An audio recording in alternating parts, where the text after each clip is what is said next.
Já... Ne, já když takhle fotím někde, tak si vždycky říkám.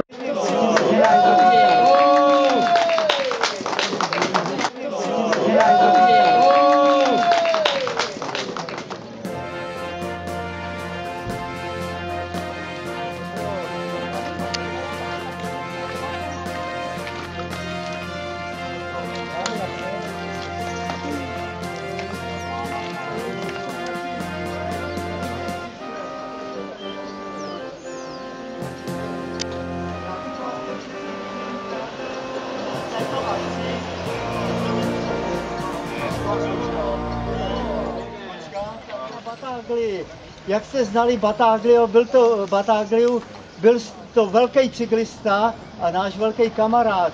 Bohužel je to už 25 let, co tady není mezi náma a tam nahoře teď se na nás dívá, co jsme pro něj tady udělali. Tak Kristiáne, ahoj. Jo. Teď trošku k trati. Tato trať, dostali jste mapky, tak je označená modrou barvou, modrýma šipkama. Ahoj, se těším, Petře.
Záboří inženýru Kurcovi. Prosím, pane Kurc. Takže děkuju, já jenom krátce.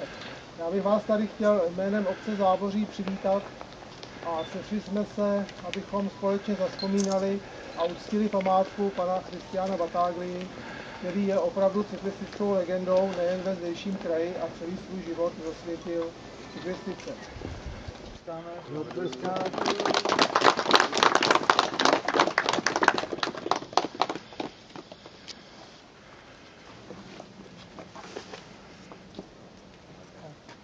Všechno.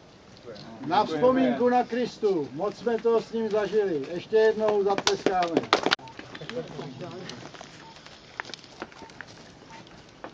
No, jo. Jo, to vidím.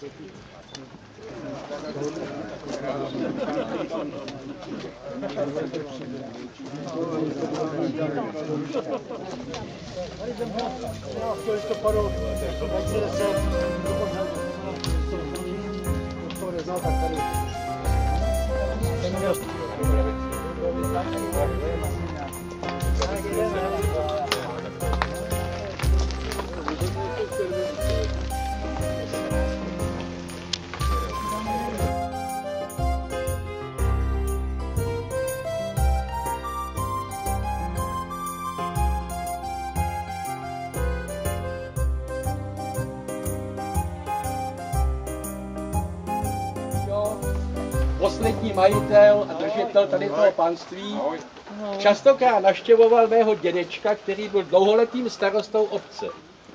A navštěvoval ho protože Bratronické panství, tam patřila i moje rodná obec Třebohostice od časů, kdy Hořčicové získali toto panství v Bratronicích přes Lažanské, Zbukové, přes Talacka, přes Kfestry z Ještětic až po Battaglia. A víte, co on tehdy řekl? Zemřu-li jednou na kole, bude to pro mě krásná smrt. určitě lepší, než kdybych trpěl na šibenici. Tolik tedy z mých vzpomínek na cyklistu, kterého jsem jako kluk rád zdravýval. A když jsem jezdíval, když jsme dojeli na Hošínské rybníky, on už na nás mával z Hořice. Tak to je jen tolik. Takže jsem rád, že jsme mohli, že máte krásný den, že se počasí vydařilo. Ať se vám celá zbělá trasa podaří. Čest památce Krista Battaglia. Děkujeme panu senátorovi za krásný hovor tady a pár organizačních věcí bych měl. Teď se teda tady občerstvíme, potom odjedeme směrem na Strakonice ke křížku, kde Kristián...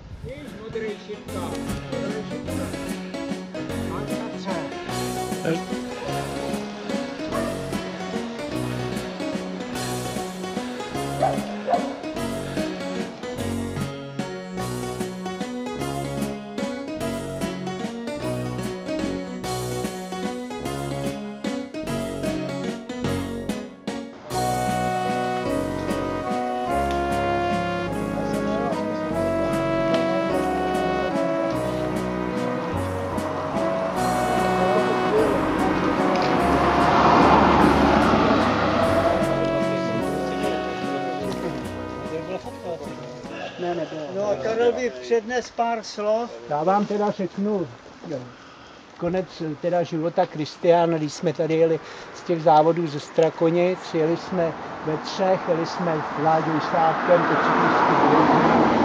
starší, že jo, s Honzou Žákem a já. Pan Sládek, nebo Láďa Sládek, ten popel kousek dopředu, on byl zvyklý vždycky jezdit, jako aby byl v čele.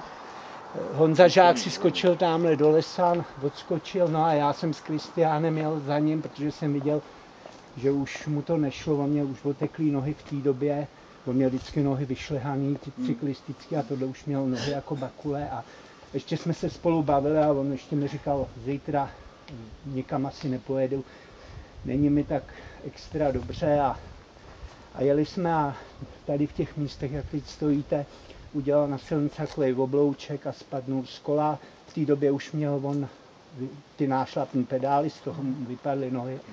Já jsem mu říkám, Kristo, je ti špatně? A on jako kejvnul hlavou a říká, mám hrozný hlad.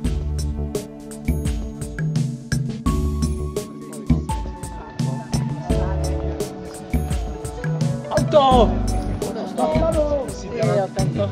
Stůl.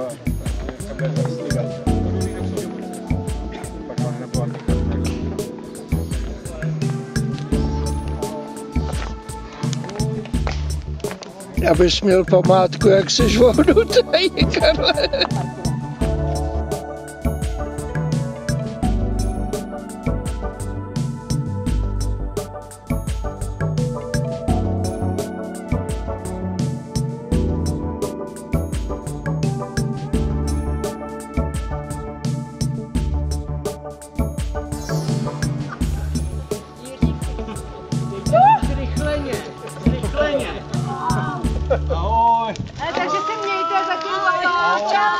Tak bych vám chtěl ještě všem poděkovat za účast.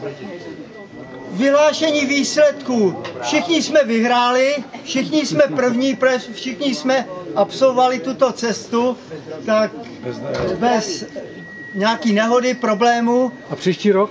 Příští rok doufejme, že dožijeme a když se domluvíme, tak bychom rádi s Kristiánem, samozřejmě musí s tím souhlasit, tak bychom to zase v těchto místech uspořádali.